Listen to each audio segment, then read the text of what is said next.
তরুণদের সাহিত্য চর্চাকে উৎসাহ দিতে প্রতি বছরের মতো এবারও প্রদান করা হলো কালিও কলম তরুণ কবি ও লেখক পুরস্কার। ঢাকার ধানমন্ডির বেঙ্গল শিল্পালয়ে আয়োজিত অনুষ্ঠানে ২০২৪ সালের জন্য ৫ তরুণ সাহিত্যিককে এ পুরস্কার প্রদান করা হয়।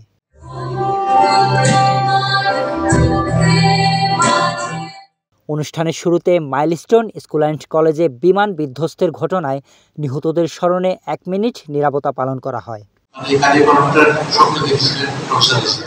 অনুষ্ঠানে সভাপতিত্ব করেন কালিও কলমের সম্পাদক মণ্ডলীর সভাপতি ইমেরিটাস অধ্যাপক সৈয়দ মঞ্জুরুল ইসলাম। প্রধান অতিথি ছিলেন প্রখ্যাত শিক্ষাবিদ ও প্রাবন্ধিক ইমেরিটাস অধ্যাপক সিরাজুল ইসলাম চৌধুরী। এ সময় বক্তব্য রাখেন সিটি ব্যাংকের ব্যবস্থাপনা পরিচালক মাসরুর আরেফিন ও কালিও কলমের প্রকাশক আবুল খায়ের। অনুষ্ঠানটি সঞ্চালনা করেন বেঙ্গল ফাউন্ডেশনের মহাপরিচালক লুভা নাহিদ চৌধুরী। আমাদের প্রথম পর্বের একেবারে শেষ পর্যায়ে আমরা পৌঁছে গেছি। এবার পুরস্কার প্রাপ্তরা হলেন অস্ট্রিক ঋষি, সাজিদুল হক আবির, মোহাম্মদ ফরিদ হাসান ও নিয়াজ মাহমুদ। পুরস্কার প্রাপ্তদের প্রত্যেককে দেয়া হয় ২ লাখ টাকার সম্মাননা।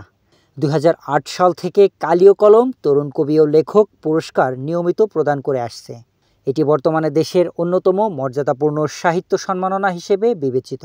আমি এবার ধন্যবাদ জ্ঞাপন করার জন্য কালিও কলমের প্রকাশক আবুল খায়ের সাহেবকে অনুরোধ করছি। দর্শক শ্রোতাদের বিপুল উপস্থিতিতে সাহিত্যপ্রেমে ভরে ওঠে আয়োজনটি।